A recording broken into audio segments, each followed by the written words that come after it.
Okay, so we have a scatter diagram and we're asked to plot a couple of points on there. So just make sure you get the axes the right way around here, but otherwise it's not too hard. A time of 4.5 hours and a mark of 33. So there's 4.5. Pay attention to your scale, of course. 1, 2, 3. That point would go there. And then a time of 6.5 hours and 35. So going up from 6.5 hours to 35 should leave us about there. What type of correlation is shown on the scatter diagram? This is a strong positive correlation. Everything is trending upwards and all the points are neatly grouped together. And to draw a line of best fit, you would take a ruler. And remember, you're not trying to go through as many points as possible. You're trying to go through the middle of the cloud of points as best you can. I think I've probably drawn my line here a little bit low, seeing as there are more points above it than there are below it. So let's see if we can correct that and go a little bit more like this perhaps. That looks a bit better. So obviously you use a ruler. Another student spends 5.5 hours revising. Estimate a mark for this student. Now the whole point of having the line of best fit is so that you can use it for estimates. So there's 5.5 hours. If I now go up from there, find my line and go across, I'm estimating a mark of 35. Now obviously wherever your line is drawn you're going to get a slightly different estimate, so don't worry if our answers are slightly different here. I've not used a ruler, I've not been very precise. A cafe owner records the number of hours of sunshine and ice cream sold for 10 days. The results are shown in the table. They've done the first 8 points for us and now we have to fill in the rest. So with 10 hours of sunshine, we could expect 127 ice creams sold. That's what it says on the table. So there's my 10 hours.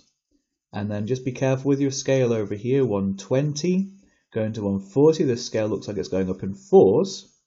So 124, 128. I'll plot it just underneath 128. So be very careful with your scale there.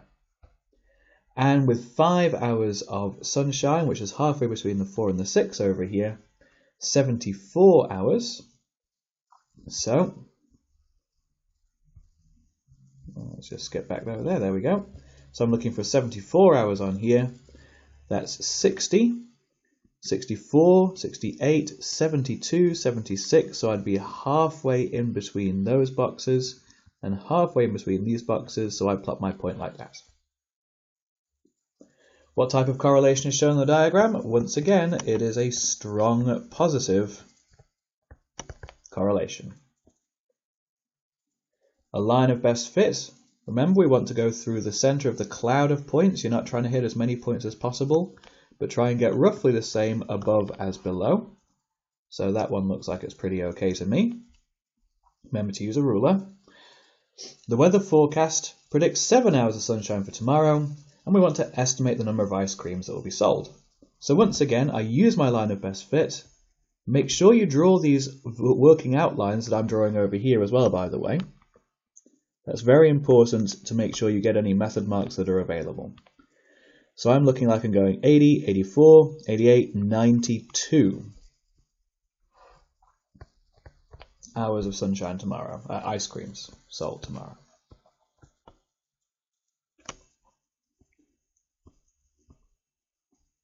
For another 10 days, Luca records the distance he walks each day and the time it takes, and the scatter diagram shows this information.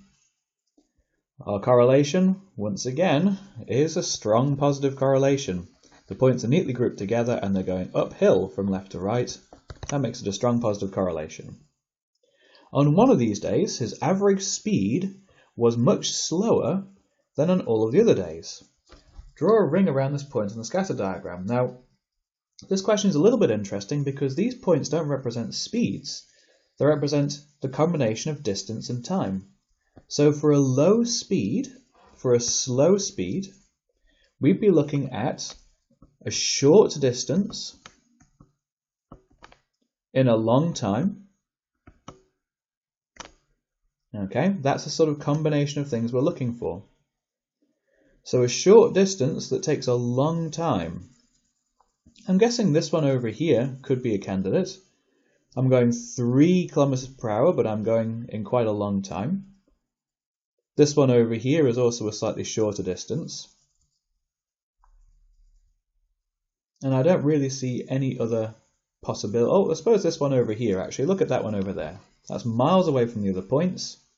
And we're going only 4 kilometers, and we're taking the same amount of time to do that, so that later on we're taking almost 6 kilometers to do. So I think this one represents the slow day.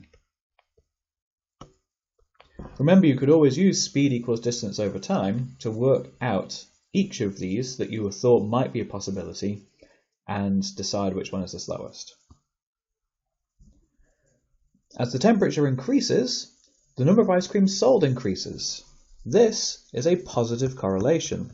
Everything increasing is a positive correlation.